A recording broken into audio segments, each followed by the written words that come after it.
আসসালামু আলাইকুম বন্ধুরা, আজকে আমি আবারও হাজির হয়েছি তোমাদের সাথে একটা রেসিপি ভিডিও নিয়ে।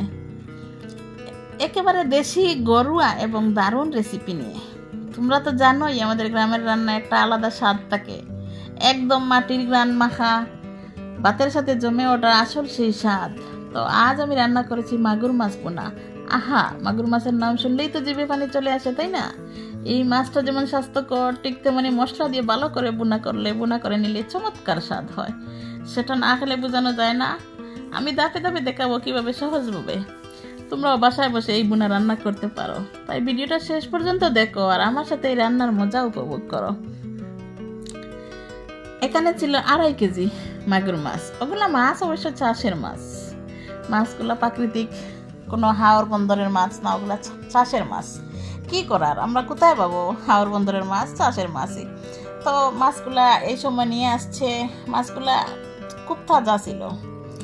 আর এই সময় অনেক রাত, 10:45 বাজে, রাত 11টা বেজে যাচ্ছে, সেই সময় মাছটা নিয়ে আসছে। তো মাছগুলা খুব নড়তেছে। তো এর মধ্যে একটা ডালার মধ্যে ঢেলে নিয়ে আমি মাছগুলা কাটতে বসেছি, কিন্তু মাছগুলো আমার লবণ দিয়ে মারতে খুব কষ্ট হয়েছিল, সেজন্য আমি মাছগুলো মারিনি। মাছের নড়া দেখতে আমার খুব ভালো লেগেছিল। তো আমার স্বামী বারবার বলছে যে মাছগুলা জিয়াইয়া রাখো। ওই যে দেখো 10:45 বাজে, এই সময় মাছ নিয়ে আসছে। কি আর করার, মাছগুলাকে ফ্রিজে যদি রেখে দিতাম পারতাম, আবার জিয়াইয়া পানির মধ্যে যদি ভিজাইয়া রাখতাম তাহলে তাজা মাছ ছিল হয়তো, কিন্তু 2-1টা যে মারা যেত সেটা নষ্ট হয়ে যেত। আর পরের দিন তো ঠিক আমারই কাটা লাগবে, তাই না? চিন্তা করলাম যে না, মাছ কেটেই রাখবো। তো বসে বসে মাছগুলা কেটে নিচ্ছে। এক ভালো, এই মাছের মধ্যে একটু আর কাটা কম আছে, শুধু মাথাটা আলাদা করলেই তো মাছটা কাটা হয়ে যাচ্ছে, অত বেশি কষ্ট হয় না এই মাছ কাটতে। তো যাই হোক, আমি মাছগুলা কেটে নিচ্ছি। অফ ক্যামেরায় কেটে নেব, তোমাদেরকে আর অত লম্বা ভিডিও করব না। অফ ক্যামেরায় আমি কেটে নেব মাছগুলা।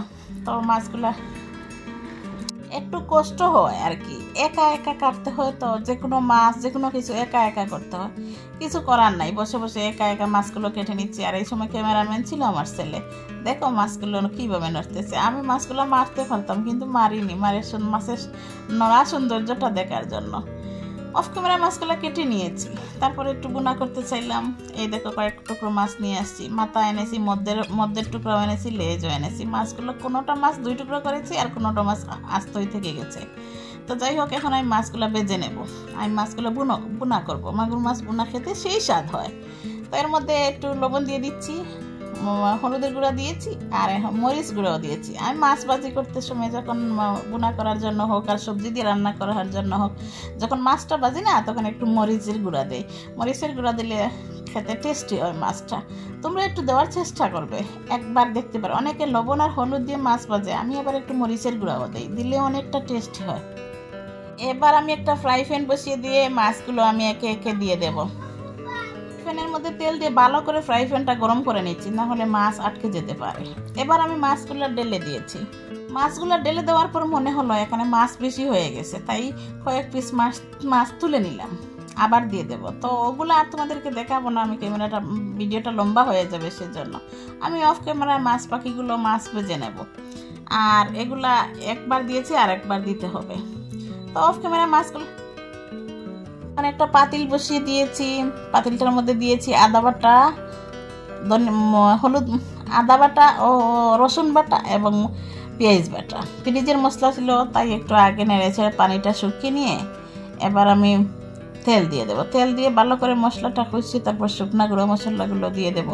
মশলাগুলো যখন কষানো হয়ে যাবে, তখন আমার বেজে রাখা মাছগুলো দিয়ে দেবো। এর মধ্যে আমি আরও একটা জিনিস দেবো, কি জানো? সিলেটের ঐতিহ্যবাহী শতকরা ফ্রিজে রাখা আছে, ফ্রিজিং করা আছে, এখান থেকে 3-4 পিস দিয়ে দেব।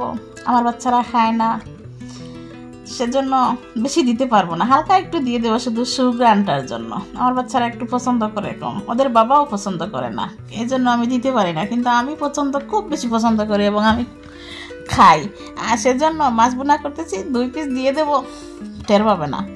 যাই হোক, এখানে আমি গুঁড়ো মশলাগুলো দিয়ে দিলাম, মরিচ গুঁড়া, হলুদ গুঁড়া, এবং লবণ আর হচ্ছে ধনিয়া গুঁড়া আর জিরার গুঁড়া এগুলো দিয়ে দিলাম। দিয়ে এখন আমি ভালো করে মশলাটা কষিয়ে নেবো নেড়ে ছেড়ে। এবার ঢাকনা দিয়ে ঢেকে দেবো যাতে মশলাটা কষানো হয়ে যায়। আর এই যে দেখো ফ্রিজিং করা সাতকরা দিয়ে দিলাম। দিয়ে এবার আমি ভালো করে নেড়ে ছেড়ে তারপর মশলাটা কষিয়ে নেব। আর এদিকে আমার সাতকরাটাও সিদ্ধ হয়ে যাবে। এটা কিন্তু সব জায়গায় পাওয়া যায় না, তোমরা এই স্বাদটা উপভোগ করতে পারবে না, আমি জানি সিলেটে এটা আছে, কোথাও নাই। এই যে দেখো এখন আমি ঢাকনা দিয়ে ডেকে দিলাম। আর এই যে দেখো তরকারি কালারটা কত সুন্দর এসে গেছে, তাই না? মশলাটা কষানো হয়ে গেছে, সুন্দর করে কষানো হয়েছে।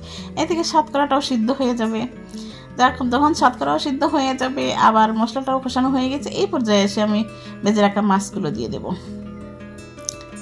কালারটা খুব সুন্দর এসেছে এবং তরকারিটা এত বেশি মজাদার হয়েছে। তোমরা এরকম একটু রান্না করে খেয়ে দাও। কখনো কি মাগুর মাছ বোনা করে খেয়েছো? অনেকেই আছে মাগুর মাছ খায় না, আমি কিন্তু সব ধরনের মাছ খাই।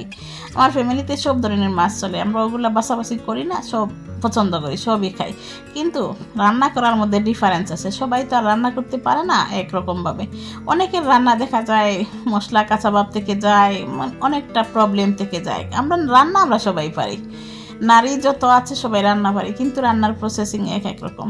তো এই পর্যায়ে এসে আমি জল দিয়ে দিলাম, যতটুকু আমার মাছের প্রয়োজন হবে ততটুকু।